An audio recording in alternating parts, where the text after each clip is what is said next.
Well, good evening. Today I'm doing a little kayak sailing video. So first of all, why the sailing kayak? Well, the big reason for me is cart hopping it, right? It's a little bit easier to get around. It's a lot easier to get around than my two trailerable sailboats. So I can just throw this on the roof anytime and go down to the water and go for a quick sail. It might take me a total of, 45 minutes to do the whole thing. So it's easy to car top with one person. The boat rigged is about 70 pounds or so. So just one person can easily lift it off and put it back up and tie it down. Okay, so now I'm just going to show you rigging the boat. This is in real time, so takes me, what is this, about a minute and 50 seconds to rig the boat, which is, again, really fast compared to the trailerable boats. Both my trailerable boats are quick to rig, but nothing in the 2-minute range. So first of all, what I'm doing is I am putting the mast base into the mast step. So the mast step is aluminum with carbon fiber strut underneath, and a set screw holds it in place. Then what I do is I run the forestay. So this is a running forestay on this boat. So basically, I pull the forestay and that lifts the mast up. It's a pop-up sail rig. And then the forestay comes back to a cleat by the cockpit near me. Then after the forestay, I start attaching the four side stays or shrouds, and they clip to D rings that are through bolted to the boat. There's four of them total, and they're adjustable. Okay, so then I pop the mast up and make sure everything kind of runs right, and then I attach the main sheet. So that's what I'm doing here. Is I'm attaching the main sheet, which comes back to a cleat by the cockpit. This boat does also have a boom vang, but I didn't bring it today just because I forgot it. It wasn't intentional, so no boom vang today. So I'm just in the boat now, and here we go. Pop up the rig, and so I point the bow into the wind while I do that, and let the take a couple of strokes with the paddle to get the boat sailing. And once it's lined up, then it starts to take care of itself, and I get onto a little bit better than a beam reach going across the lake here.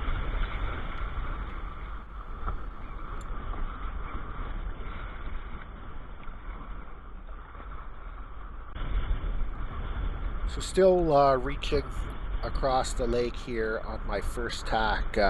As you can see, I am moving along pretty quick. I didn't bring a GPS today because it wasn't that important to me to record my speeds. I've done lots of that, and I know roughly the kinds of speeds I get in different conditions. And this certainly wasn't a race. This was just a day sail. But ballpark, I would guess that I was in the 6 knot range, maybe a little bit better than 6 knots. That's just with sailing. Uh, Paddling would have probably wouldn't have increased it that much, actually. There just wasn't a need to paddle because the wind was good and I was making good speed.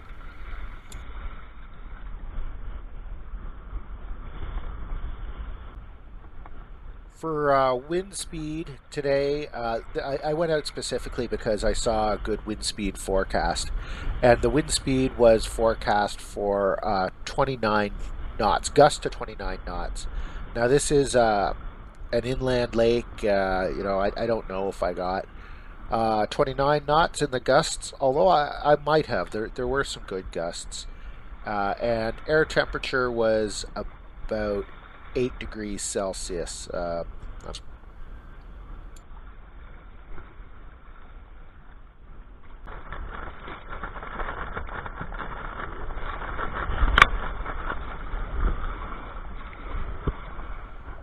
Steering. So steering on this boat, I have an adjustable skeg, and so basically, if I'm sailing downwind, I'll have my skeg all the way down. If I'm sailing upwind, or more likely paddling upwind, because the boat doesn't really sail upwind. I mean, you can kind of paddle sail upwind, but at any rate, if I'm going upwind, skeg is all the way up, just like you would if you were sea kayaking without a sail. For a beam reach, like I'm doing throughout this video, you're looking at the skeg about halfway up or halfway down. Today, actually, I was almost probably 3/4 of the way down. The boat was wanting to round up a bit. I don't know if that was a function of the higher wind speed, but yeah, it needed a little bit more skeg than I normally need to use. And then, in addition to the adjustable up and down skeg, you've got you can use your hips to lean turn the boat.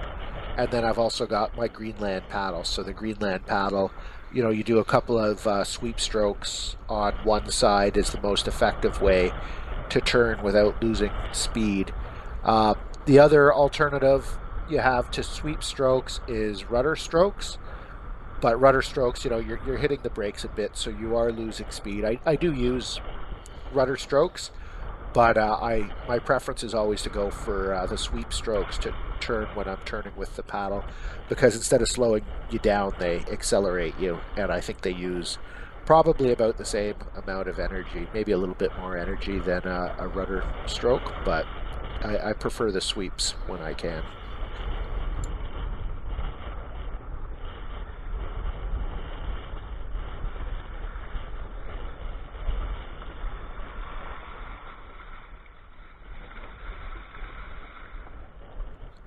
The boat is a Perception Essence 17, so that's a 17-foot polyethylene sea kayak. It's an older boat. I'm not sure that they're even still in production, but the boat does sail well. It has a kind of a pronounced V shape to the bottom and then hard chines around the cockpit area, and all that, it helps it to sail a little bit better without making as much leeway. That and the skeg.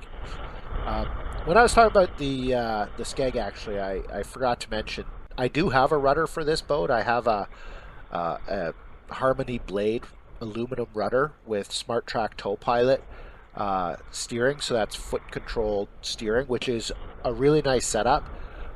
But I just didn't have it today. I left that at home, and it was intentional that I left it at home. The reason that I left it at home was it just adds a little bit more weight to the boat. You can definitely feel the weight when you're loading the boat onto the roof of the car on your own. It's a little bit more weight towards the back, and then just the complexity. You've got to lash it down on the roof and that sort of thing. So I just didn't want the extra complexity because I wasn't going out for a long sail. So I just went rudderless today, and the boat sails well rudderless. I mean, the rudder helps, but it's not a huge deal.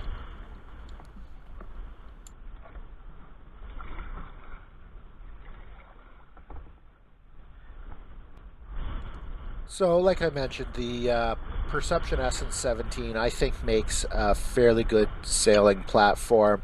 It's a 23-inch beam, so it's not extreme for a sea kayak. It's kind of a middle of the road, I guess that would be, or maybe a little bit on the beamy side.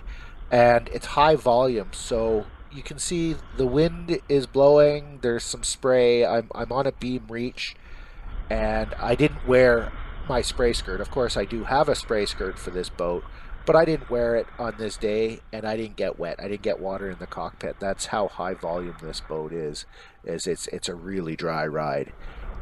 So I often don't bring my spray skirt.